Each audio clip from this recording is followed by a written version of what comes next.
I'm going to give you some background information on types of pre-service computer science programs, talk a little bit about the standards for computer science teachers and how they might play a role in your work. We're going to do, if you haven't done it already, the Computer Science Visions activity from CS for All organization, and then talk a little bit about models for change and how that impacts the work that we're doing and what that might look like, and then next steps as we move forward. So, so first of all, expectations. We'll have 5 modules. We are going to skip the week of July 13th in the hopes that many of you are able to attend the CSTA annual conference. If not, you get a free week that week. You can use the time to catch up or work on other projects. Each week we'll have weekly video conferences on these Monday evenings, 7 to 8:30 Eastern time. And then I'll have 1 to 2 hours of follow-up activities, readings, and then some sort of discussion, share a product sort of activity, which I'm going to get your feedback on how to format those at the end of the meeting tonight. I did create a website to go along with this kind of series of professional development for you, and I'll put that link in the chat window right now so that you can take a peek at that. There you go. So there's the link to the website. But when you get to the home page, you should see just some basic information and then a link to the modules for each of the weeks, and then each module has its own page with more information. So that hopefully can be a reference point for you as we move forward. All right, let me go back into full screen mode here. The hope is that by the end of this series of modules, you'll understand the context and the need for computer science and pre-service programs. I know you've all probably started work on designing a pre-service CS program, but be able to kind of flesh out the details more of what that might look like. Create an action plan for how you're going to go about implementing that, and then develop a network of other teacher educators that you can connect with who are also working on pre-service computer science, so that you have other folks to rely on as you do this work, because it's brand new for many of us and it's good to be able to bounce ideas off of each other. So, a little bit about the background of computer science. So this is information from, well, it's actually turning out to be a little bit old now, but from a Google Gallup report that they did where they surveyed teachers, parents, etc. across the country. So there are 84% of parents say that computer science is at least as important as other classes like math, science, history, and English. So there's a lot of demand from parents for CS, and that administrators and teachers, 60% of them think that computer science should be required. So I know that Maryland is maybe ahead of the curve compared to other states in moving forward with this, but there is a lot of demand and interest in doing this out there. There's also a problem in terms of equity. So if we think about computer science, Black and Hispanic students are actually 1.5 to 1.7 times more likely to be interested in learning computer science, but they are less likely to have access to computer science classes and less likely to have exposure to computers even at home, let alone in the school environment. These, I'm sure, are not facts that you are unfamiliar with in terms of the gaps in access and outcomes for students of color, right? In terms of thinking about the national landscape for computer science, there are a number of states that are starting to add certification for computer science, including Maryland. That may take the form of standalone licensure, or it might be an endorsement or a supplement, like an add-on to the licensure. And there are states that are starting to have pre-service teacher preparation programs in higher ed, but it's slow going and just kind of getting off the ground in a number of places. So we're still learning more about what this national landscape for computer science education looks like. So all of this, I think, leads us to this idea that we have a problem in terms of we need to add more computer science at the pre-service level, but we need to know more about how to do it. Oops. There we go. So let's talk a little bit about what pre-service programs look like. And I think as part of your application to the Maryland Center for a Grant, you may have already identified what kind of pre-service program you want to do at your institution, but just to acknowledge that there are probably different kinds of programs in our group here. And so you might have different needs in terms of what your program design looks like and how you set that up. So it could be a generalist program, either at the elementary and or the secondary level. It could be a subject-specific computer science program where it's standalone and you are doing a at the elementary or the secondary level, or it could be an add-on or an integrated one at the elementary level or integrated with this math or science kind of component. So to give you a little context, let's think about entry points to programs and what people need. So students that you have in your programs might be coming in from a number of different areas. So they could be coming in as a traditional undergraduate, and so they wouldn't have any knowledge of computer science and they wouldn't have any knowledge of how to teach. They could be coming in as a software engineer. I think I heard one or two people maybe mention that they had a CS background first and then kind of got into teaching and then maybe into this higher ed world. So maybe you have the content knowledge, but you're just getting the how to teach part of it. Or you could come in where you already have a license to teach and then you are coming in needing to know the content like computer science and how to teach computer science. And so thinking about your program and who the target audience is and what their needs are important to what that design looks like in the end. So it could be that you're creating a pre-service add-on program. So traditional undergraduates, alternative licensure kinds of programs, they're doing their primary licensure in some other area. They probably have all of the general pedagogy knowledge that they need, but they need more in computer science knowledge, more in pedagogy, and probably a field experience in CS. If you're thinking about an add-on program, so somebody's already out in the field teaching, they have the general pedagogy, but they need the CS knowledge and pedagogy. They don't need a field experience component. So just to kind of frame thinking about who the students are in your program, what knowledge they have already, and what knowledge they might need in order to be able to teach computer science. Here are some dimensions of pre-service programs. So this is just a sampling of programs across the United States. I'm going to give you a resource later on from our work with the Computer Science Teachers Association, kind of trying to outline what different pre-service programs look like. But they vary all over the place. It depends a lot on the local context and what the policy is locally, what the institution's resources are locally, how the programs, what are the kind of the options for setting up programs locally. So Georgia State University has a standalone computer science add-on endorsement, and it's a K-12 endorsement. So that means any teacher who wants to teach computer science, if they're an elementary teacher and they want the CS endorsement, they have to learn how to teach CS at the high school level. That means they need to pass their, Georgia calls them GACE exams, so not quite a praxis, but something similar to that, which is a big lift for elementary teachers to learn how to teach secondary computer science. That's an online graduate program. I'm here at the College of St. Scholastica. One of the programs that we have is an integrated computational thinking computer science program. That's for all of our pre-service candidates, whether they are elementary or secondary. They all get some exposure to computer science, both at a traditional undergraduate level, at a 2+2 level, and then, I'm sorry, I forgot to add it here, but at a graduate alternative licensure level. We have a lot more freedom with our program because we don't have any licensure here in Minnesota, so we don't have to meet those guidelines.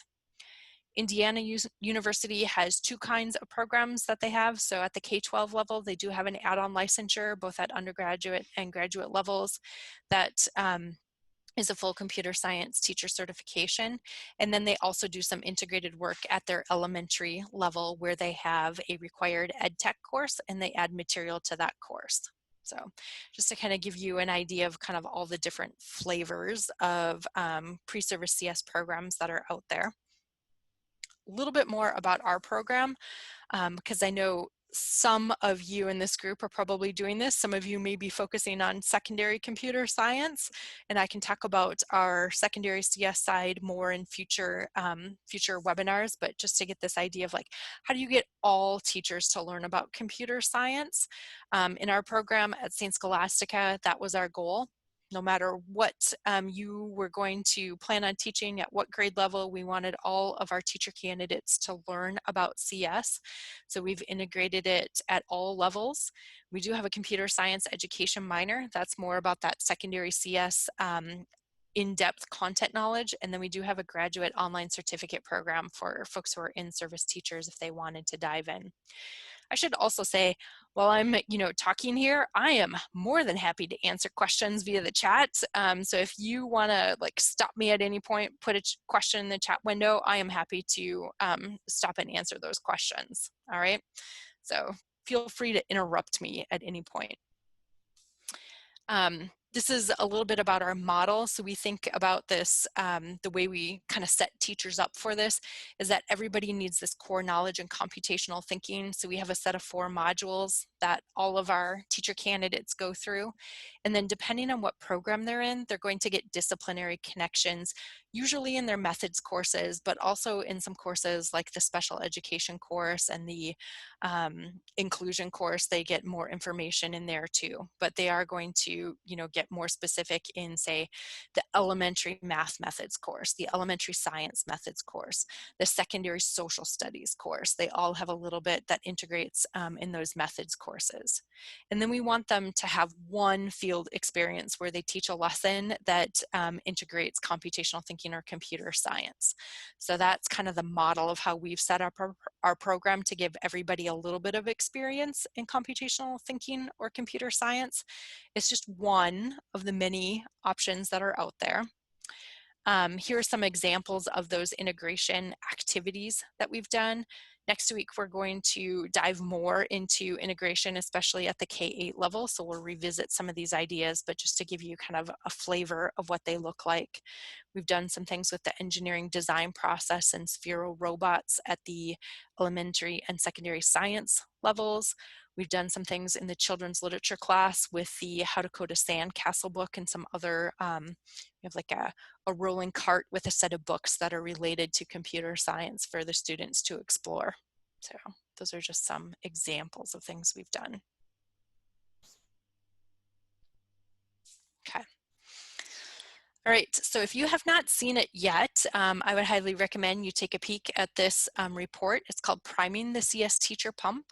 Some of the key recommendations that come out of that report include identifying what are the content, the teaching methods, and the standards that teachers need to know. So these are all things that you're probably thinking about already for other subject areas, but now need to think about for computer science.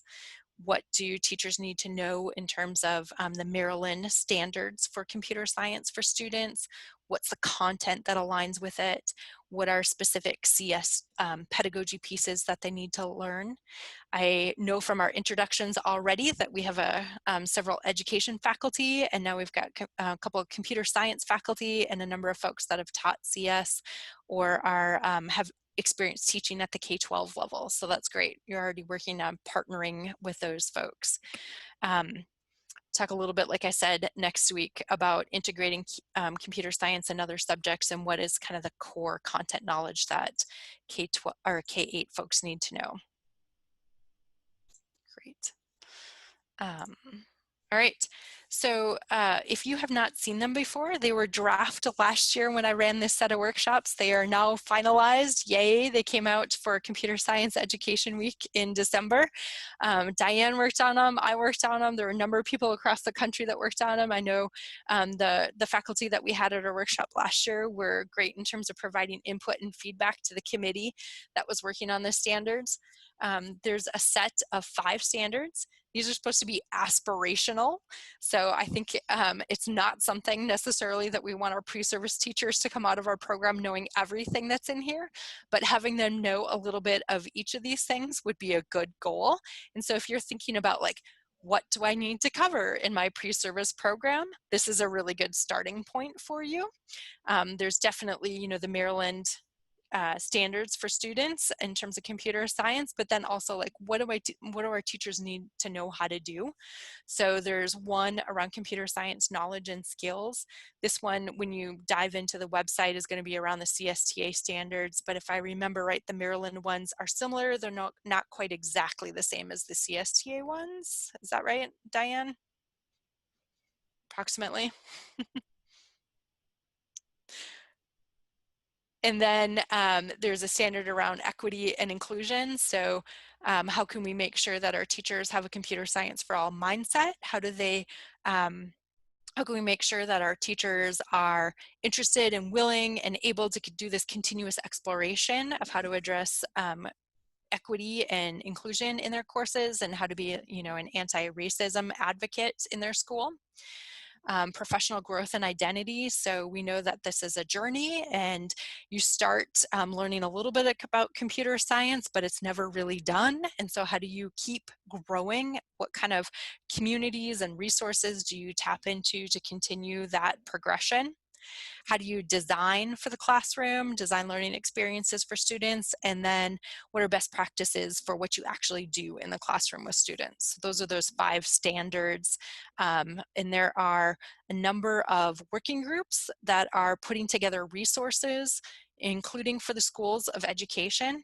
It's not quite done yet, but there are draft pieces out that I'll provide links for you to the draft resources for schools of ed shortly, and then hopefully within another about 2 weeks or so, they'll be up on a website so that you can see them more fully there, as well as the resources, say, for district administrators, state level administrators, in terms of guides for coaching and doing observations, as well as teachers to self-reflect on their experiences. So there should be a lot of good resources that your programs can use to help guide you in your helping students along to becoming computer science teachers. All right.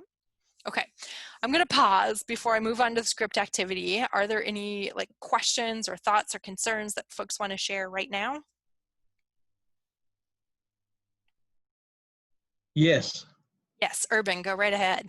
What I've been noticing, I've been in different circles, and the CSTA, can you go back to the nice picture you had, which with the breakdown of it, or was it 5 components? Yeah. These standards, I've been seeing and having different conversations in different circles where this being picked up a lot. And Great. because I mean, I love the little symbol because to me it looks like one of those little paper boxes that kids would play with and cut together, and they'd fold and make a little spinning top. That's what that looked like to me. So when I seen it in a couple of different conversations, and this was with outside entities, different outside of the Maryland MCCE group, but they have been actually utilizing this in different circles. So I was pleasantly surprised to see it. Fantastic. I'm so excited that folks are picking it up. I think there was a great group of people working on it who have worked in teacher professional development and pre-service, and just working with teachers for a long time. So hopefully folks are finding it useful in doing their work. Because I know I'm going to be referencing it in a grant that a friend of mine that we're in the process of writing. Great. Any other thoughts or questions about what we've talked about so far?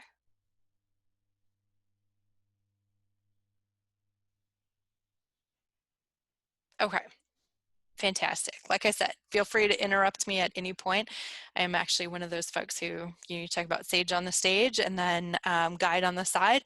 When I'm teaching in the classroom, I hate to be up front. I'm not very good about being the person in front of the room. So when we're in these online Zoom sessions and I get to talking for too long, it makes me really uncomfortable. So one of the activities that I think is really helpful, you probably, as an individual who's invested in computer science education already, have an understanding or thought about why you want to do this work. However, you are working within a system of other people. So many of us are individuals within a department or within a college as a whole, and we have processes that we have to go through, whether it is, hopefully getting other faculty on board with teaching some of this content, getting programs approved at our department and college level. And so I think one of the key parts that we need to think about in terms of enacting change is how might we get other people on board with this idea of why computer science for all is really important? Why do our teacher candidates need to learn this? So one of the activities that you could potentially run with folks at your institution is this visions activity that comes from the CS for All organization. It's a part of their larger script workshop, which stands for Strategic CS for All Resource and Implementation Planning Tool, and it's a set of rubrics for districts to figure out where, like, to benchmark where they're at and where they might want to go in terms of their computer science implementation. So that itself is a great tool to introduce your students to. But the visions part of the activity, I think, is a really nice piece to do as with the stakeholders at your institutions. So why do we talk about visions? Hopefully it's with the understanding that our vision should shape what we do. So the design of your particular program might be shaped by the vision of your college, by the vision of your program. You might have a mission statement that influences your particular flavor. So it's important to think about that local context and how that influences what you might want to do. I'm going to ask you to take a moment to step back. We don't have Post-it notes, but just to think for a moment about what one purpose of education is in your mind, and then I'm going to ask you to put it in the chat window.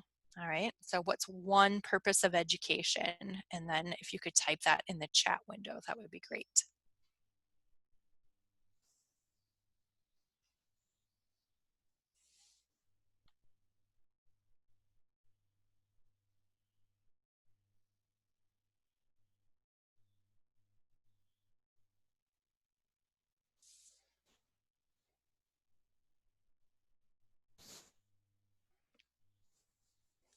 And feel free to add them whenever you're ready to go. Just go ahead and put them in there. Great. Thank you, Steve, for getting us started.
Wonderful. If you haven't added it, feel free to keep adding it. I'm just going to maybe summarize some of the things that I'm seeing. So a little bit about helping students be problem solvers, critical thinkers for the future, some things about helping them develop skills that they can use in the future, a little bit about society and helping students be good participants in society, be informed decision makers. I would love to maybe just point out one of the things I think when you talk to folks about computer science, sometimes they say, oh, yeah, we need jobs. We need people to fill jobs. None of that so far has been in any of your reasons for why we should talk about computer science and help students learn about computer science. This is more about helping students be active participants in our future world, whether it is being able to think critically about the technology they're using, or just to be able to participate in society via the technological means. So I love all these responses. This is wonderful. Um, Feel free to put the needs part in there if you want to. I love the resources and motivation to excel. I'm just going to skip over that in the interest of time that we have right now. So a computer science education vision then should be this argument or rationale for why we want computer science ed in our schools, the impact, what's going to be the end result for our students that they get to learn about computer science, and then what is our approach going to be for taking how we teach about it. So the CS for All organization, and the link is on the website, has this great new document that they came out with over the last year, I think last fall in October, called CS for What. And it talks about those different visions and kind of categories, and then what might be some of the curricula or the activities that students do that align with those visions. So one of the ones that I'm involved with is Mobile CSP, which uses App Inventor. And it's a great example of real world problem solving where students create apps, and they're apps that they can run on their phone that have potentially an impact on their community. So the whole goal is for them to create projects that solve a problem in their community. So that kind of thing, if you're thinking about students being problem solvers and making an impact in their society, then that might influence your decision for why you pick a particular curriculum or topic to go over. All right. In there, in that CS for What booklet, they talk about some of the different reasons for computer science.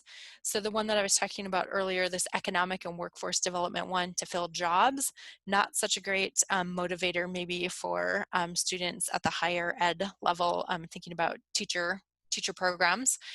Citizenship and civic engagement, so maybe understanding voting and what online voting and why that may or may not be a good thing in your state.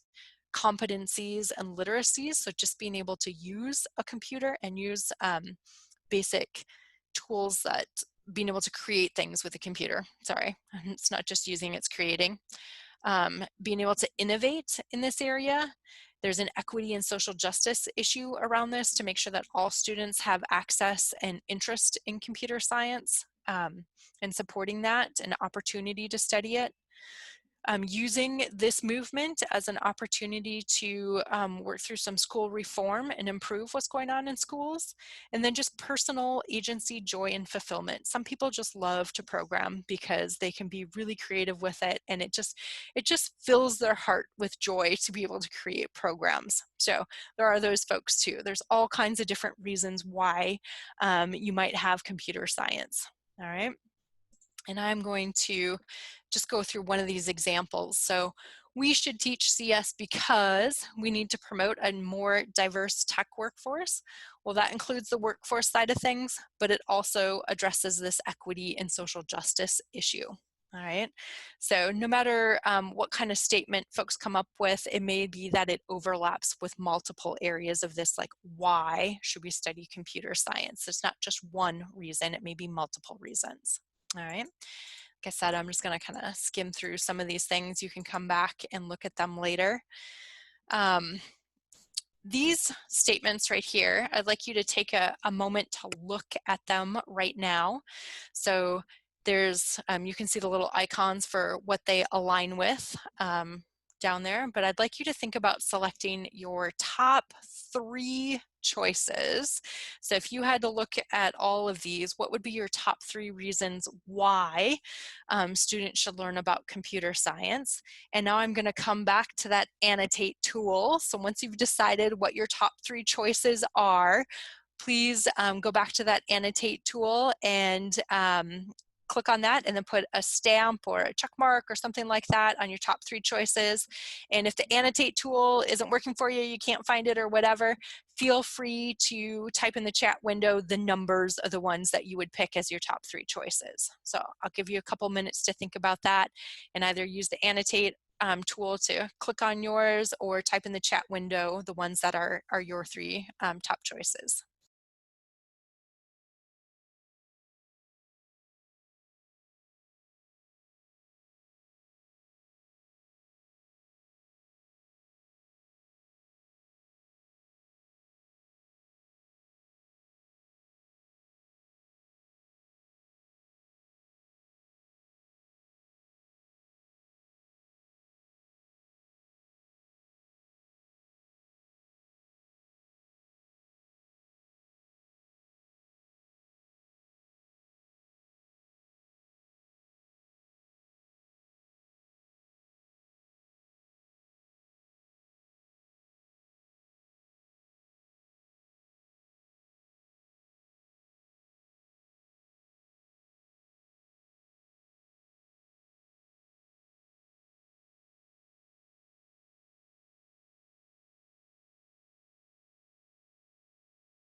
few of the reasons we're looking a little lonely here.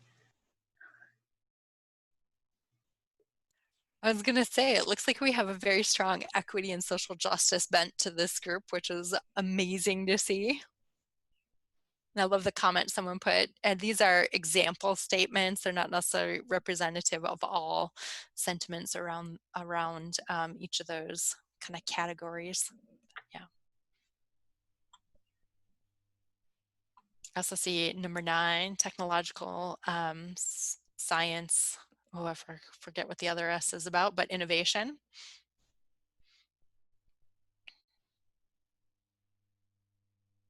Yeah, number 2 is lonely. Not very much there. A little bit on 8. Creating new technologies like apps, websites, or robots is fun. I hope folks think it is fun by the time you get done with some of the activities we get to do later on. You only let us pick 3. I did only let you pick 3. Yes, that is true. Maybe if you had more choices. If we could pick more, like, I don't know, 15 or 20, that'd be good. They'd all be highly recommended. Hopefully. Anybody else want to share just like a thought about like what's coming through your mind as you try to do this activity? Oh, and thank you for sharing in the chat, Denise. Feel free to unmute yourself and jump in. I personally... All right. Oh, Connie, I think we can hear you. Hear me, 4, 6, Yes. and 14. Yay. Okay. But I like so many others too. I really do. I like number 7 and certainly 13. I could go on. There are many that I could feel good. Sounds like that's maybe a common struggle is it's hard to pick the top 3. Yeah, there's just so many reasons why it would be great for students to learn about computer science. Look at 14, project-based approaches. Pedagogy, oh yeah. Mm-hmm. Those are sweet words, huh? Well, meaning for me, and I think with my motivation, desire to build excellence, I could really work with that one. Great. I think all of them will help really develop a well-shaped citizen as our world is really moving into a technology-based world, and for them to have all of these components would be very beneficial.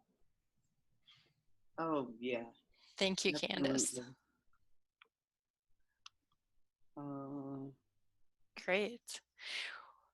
So I think maybe as you're finding, it's also like a good conversation starter about why it's important and to have these, thoughts about like what is important for our teachers and our students to need to learn. So project-based learning, to be innovative, to have fun in what they're learning. All of these pieces bring up good points about what's the purpose of education, not just for computer science, but in other areas, and why are we doing this work. I don't think you would talk to any educator anywhere who doesn't have the students and kids at heart and wanting to have their best interests at the as a goal for what they're working on. So this is a short version of the activity, and there's also an updated version that has an online quiz, and there's an unplugged version. I've got that linked on the website if you want to explore that in more detail in terms of thinking about using that as an activity with your faculty or other stakeholders for your programs. So just wanted to kind of put that out there. And before I forget, I will clear the annotations here. Sorry, they are gone. I'm going to suggest that maybe we take a 5-minute break and then so stretch, bio break if you need it, and then we'll come back and talk through a little bit about change models and how those impact the work that we're doing, and next steps after that. So those are kind of our 2 big topics to finish up with, and I will see you. Like I said before, we we stopped for a moment there. The last kind of two topics that we're going to talk about is just about these ideas for change and how you enact change at your institution, and then what are some of the next steps for this week and future weeks. All right, whoops. So let me move on here.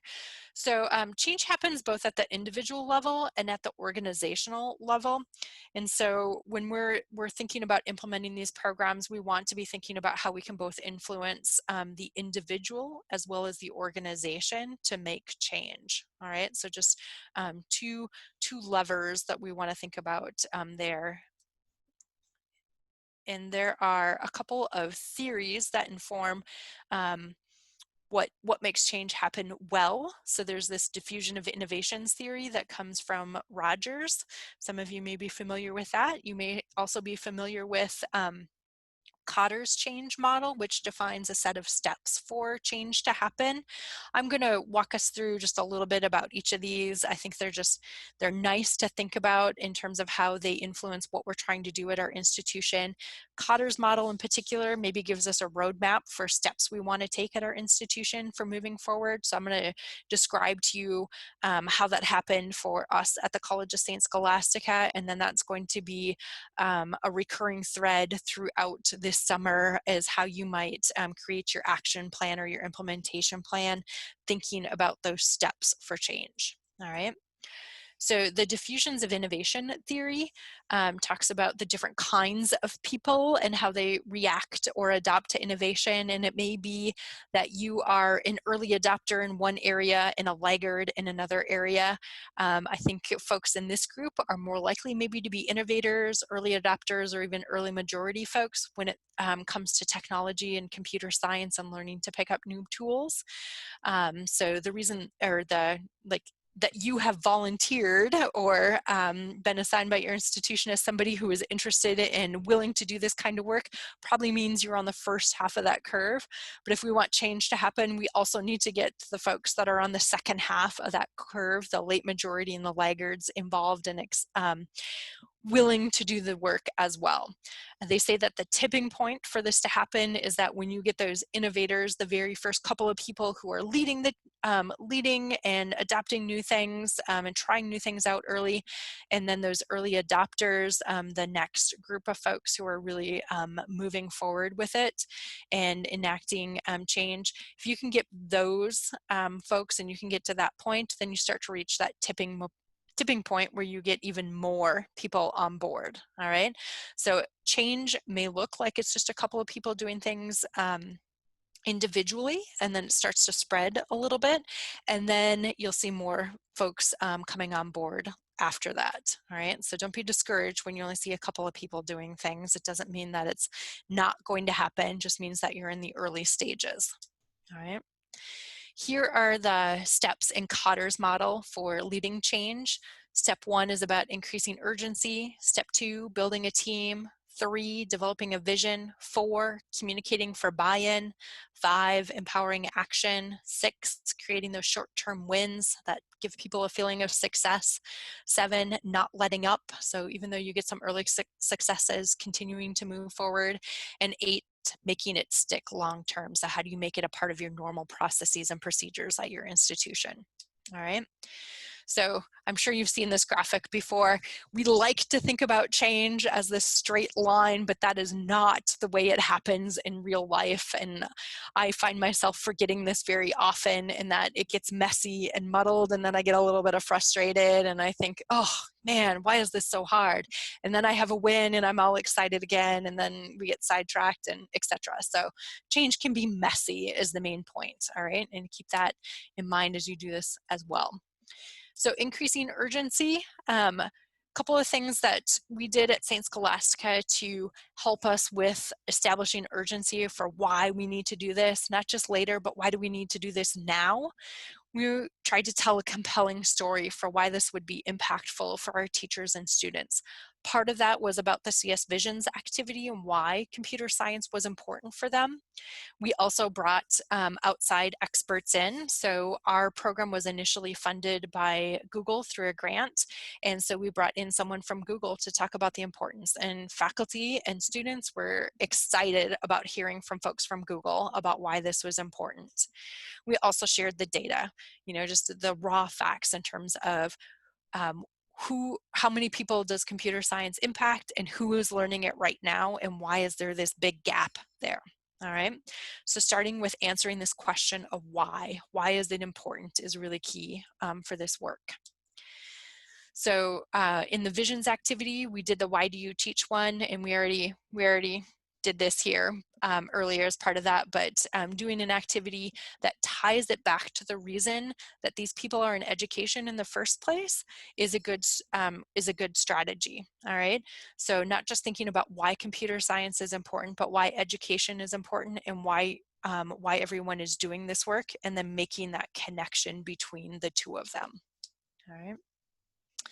Second step, build a guiding team. And I think many of you are probably already on this guiding team, but you might want to think about where do we have gaps? Where might we need to involve more people?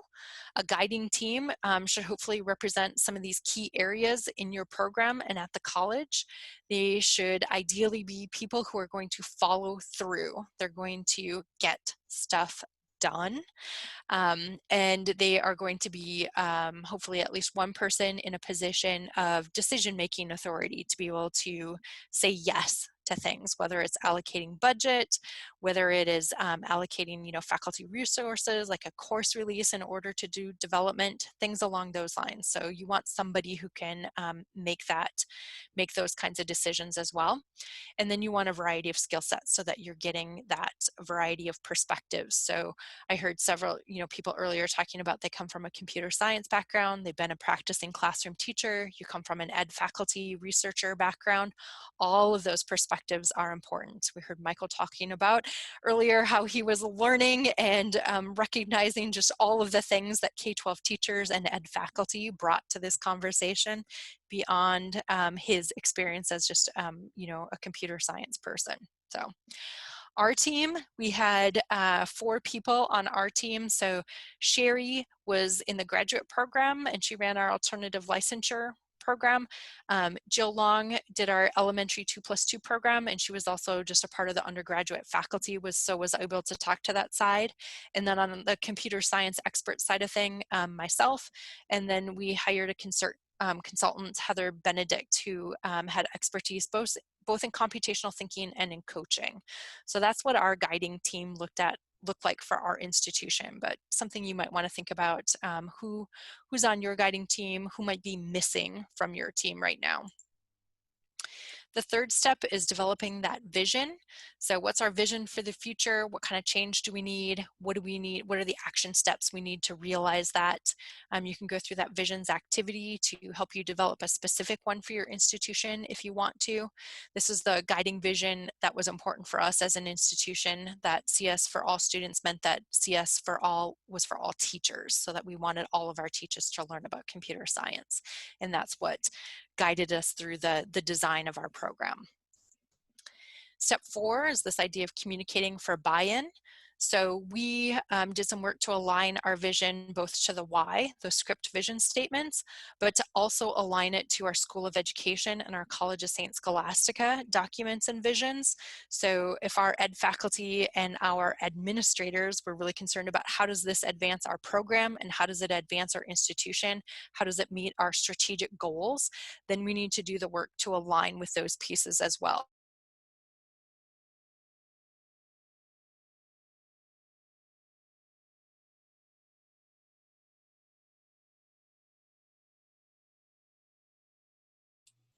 Is she just frozen for me? Right? They speak in terms of how the strategic with, oh, am I frozen? I'm sorry. You're back. You're back. Now okay. You're back. Okay, great. Sorry about that. I'm not sure where I cut out. I was just talking about how important it is to frame this work in terms of your local context and like why your organization is in education, like your organization's mission, your School of Ed program's mission, your computer science department's mission, to make those connections there. All right. Okay. We also, there were a couple faculty, and this is not unusual, there may be a couple, there may be more, that had concerns like, why do I need to do one more thing, especially when the state wasn't mandating it in our case. And so we had one-on-one meetings with faculties to try and address their individual concerns and didn't try to call them out in group settings about that. So tried to work through that one-on-one and reassure them that they would be supported in this process. The next step is empower action. So removing barriers, having a leader or facilitator, aligning this with other initiatives. I talked a little bit about the strategic plan that also fits in here. So I know our department has to say what are the action items under our 5 strategic goals every year that the college has. And if we're able to say that this is one of the things we're working on, that helps the department check a box, to put it bluntly.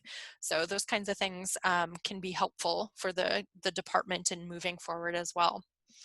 We did some things where we had peer classroom observations to provide support. So if we had 2 faculty who were teaching the same activity in different sections of a classroom, they observed each other so they could learn from each other and have conversations about how to do it. We put together kits of materials with lesson plans so that hopefully it was, you know, easy for them to implement on the run. And then we did for in our program, we, like I said, we have like this 2+2, alternative licensure, traditional undergraduate. We have 3 different campuses. And so we often have lead faculty for courses across all of those delivery models. And so that lead faculty would often host a session to to reflect on the activity or to help introduce it to them so that they had some context for doing it and have, had some support for doing it in their classes. The next one is on creating short-term wins. So I would say we tried to take small bits there. And like I said, we gave some stipends to faculty for participating in programs. We gave some stipends for them to participate in the coaching process.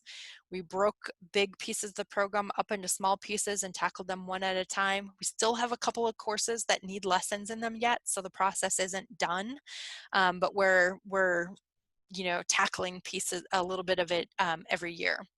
We also tried to recognize faculty when they had achievements. So when we had School of Education meetings, we said, hey, awesome, this lesson got developed, you know, so-and-so did this.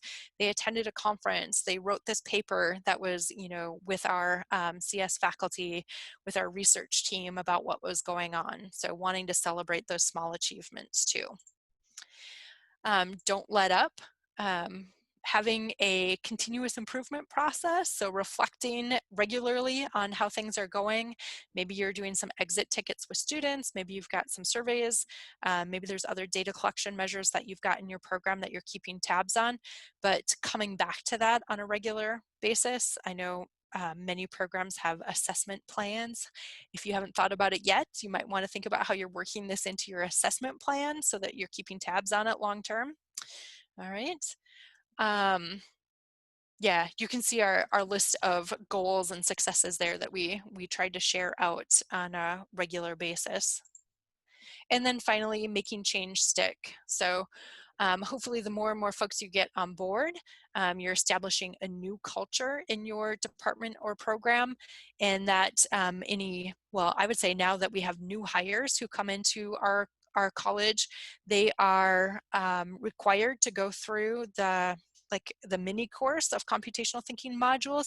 And they, when we do the hiring process, we ask them specifically about their interest in computer science and computational thinking. So it's a part of our, standard processes in our college now, but working towards that goal so that it sticks and it's just a part of what you do every day. Okay.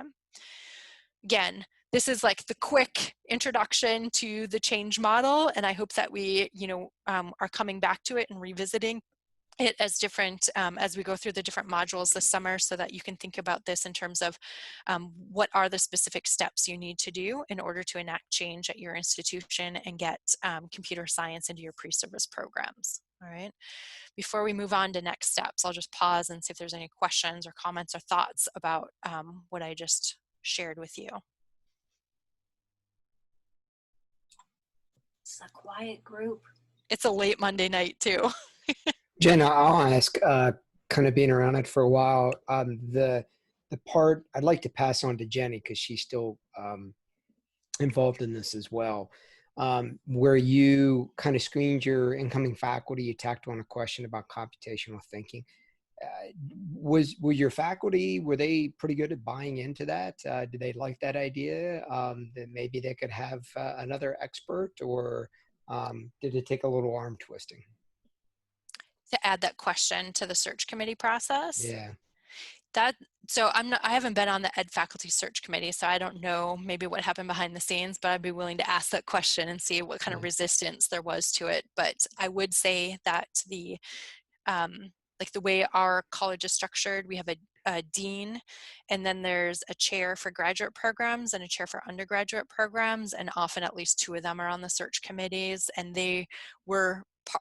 all three of them were part of the guiding team and helping lead this.